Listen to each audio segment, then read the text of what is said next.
Hi everyone, I'm Nurlaila and I'm from State University of Surabaya. And now I will explain about the Austrian School of Economics and Scientific Economic era. Let's begin. The Austrian School of Economics is a school of economics that emphasizes individualism, subjectivism, opportunity cost, and the time preference in consumption and investment. Famous economists of the Austrian School of Economics: Karl Menger, Friedrich von Wieser, and Eugene von Hindenburg.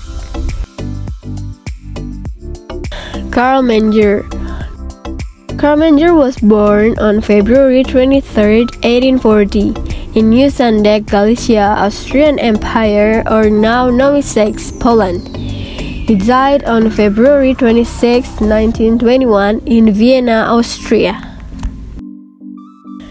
In 1867, Menger received a PhD from the Jagiellonian University in Krakow and then accepted a position in the Austrian Civil Service. In 1873, he became a professor of political economy at the University of Vienna, remaining there with brief interruptions until 1903.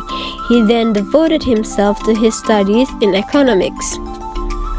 Karl Menger is also an Austrian economist who contributed to the development of the marginal utility theory and to the formulation of a subjective theory of value. Menger was widely known as the founder of the Austrian School of Economics. Friedrich von Wieser. Friedrich von Wieser was born on July 10, 1851 in Vienna, Austria. Died on July 23, 1926 in St. Gilgen. Wieser attended the University of Vienna from 1868 to 1872 and then entered government service. In 1884, he went to the University of Prague and in 1903 succeeded Menger at the University of Vienna. Eugene von Hindenburg. Born on February 12, 1851 in Bran, Moravia, Austrian Empire, or now Brno, Czech Republic. Died August 27 in 1914 in Kramsak, Tyrol, Austria-Hungary, or in Austria. Is an Austrian economist and statesman and a leading theorist of the Austrian School of Economics. After graduating from the University of Vienna, Hindenburg worked in the Austrian Ministry of Finance in 1872 until 1875 and was allowed by the ministry to study at several German universities. In 1880, he moved to Innsbruck and he became a full professor at the university there in 1884. In 1890, he returned to the Ministry of Finance and took part in the currency reform of 1892 and the adoption of the gold standard. He held several cabinet offices in succeeding years before resigning in 1904 to become a professor of economics at the University of Vienna. The Austrian School of Economics began to develop in 1871 through the publication of the book Principles of Economics by Karl Menger. Eugene von Hindenburg and Friedrich von Wieser later followed Menger's contribution. These three are known as the first wave of the Austrian school. Eugene von Hindenburg developed a theory of capital using land and labor as the original factors of production. His colleague Friedrich von Wieser later developed imputation theory and opportunity cost theory. The important contributions of the Austrian School of Economics: first, marginal price and utility; second, opportunity cost; third, interest rates and capital price; fourth, inflation. Marginal price and utility. Austrian economists view the economic value of goods and services as subjective. It is not only for the goods and services you consume, but also for inputs for the production process such as capital goods and raw materials. a valuable item for you but not for your colleges. Such subjective judgments determine the demand and prices of goods and services. When consumers perceive a good as low in value, they buy less and therefore the price would be low. This view contrasts with classical economists who view price as a function of production cost. Likewise, neoclassical economists view prices as dependent on the forces of supply and demand in the market. The two forces interact and determine the equilibrium price. Then, the Austrian school sees that when the number of goods increase, the subjective value of each additional item decreases. This concept is the basis of diminishing marginal utility. Opportunity cost represents the next alternative you sacrifice when making a choice and decision. Individuals use subjective judgment for each choice of economic activity, both in consumption and production. When choosing one, these subjective judgments lead them to take the best option, measured in relation to the value of the next best alternative. Interest rates and capital prices. Eugene von Hindenburg developed the Austrian economic idea of interest rates.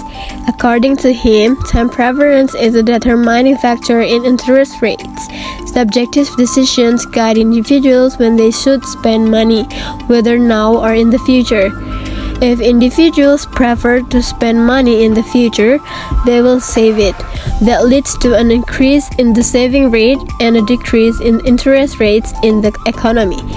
As a result, the economy provides more wealth for new business projects. Furthermore, Hindenburg states that the productivity value of future capital goods determines their price. Therefore, to calculate their current price, we discount them by the interest rate.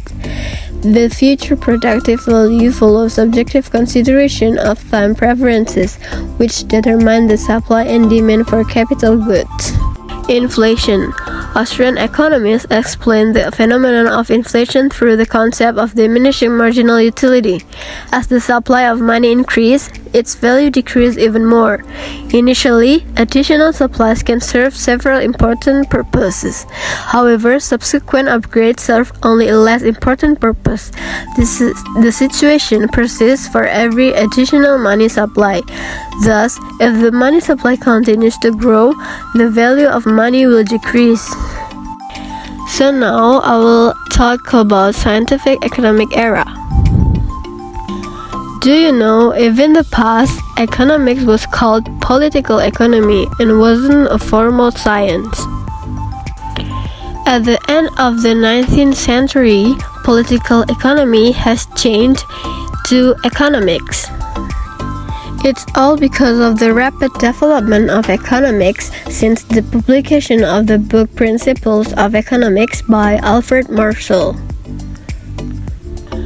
Marshall contributions. First, bringing Smith's model to quantitative science. Second, invented the engine to support the Smith system. Third, Marshall was the first to introduce the supply and demand diagram, which is a combination of the Ramginalist revolution that created the demand curve and the classical flow that developed the supply schedule. And the last one is economic science become a separate discipline. The period that covers Marshall's textbook is the beginning of a new economic science.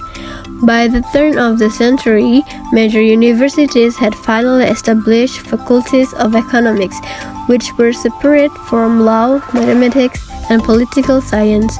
This is one of the results of Marshall's ambition that deserved praise. Jevons effect. Alfred Marshall was at the forefront of the movement to establish economics as a scientific science, but his story must account for the tremendous influence of his colleague, William Stanley Jevons, was one of the originators of the marginalist revolution. Although Alfred Marshall didn't want to credit him, Jevons was best known for his mathematical and quantitative studies, and he pioneered the technique of index numbers. Jevons' contribution. Jevon's most important contribution is a mathematical and graphical demonstration of the principle of marginal utility. Its aim was truly revolutionary: to overthrow the dangerous influence of authority. David Ricardo and John Stuart Mill. Its aim is to free oneself from the wage fund theory, the doctrine of production cost of value, the natural wage rate, and other misleading Ricardian doctrines. Supported by his knowledge of mathematics and chemistry, Jevons applied many natural science principles to the social sciences and economics. He constantly draws on empirical data, detailed formulas, and deductive logic. He felt that theory and practice were indispensable. So that's all the explanation of the Austrian School of Economics and Scientific Economic era. Thank you for watching.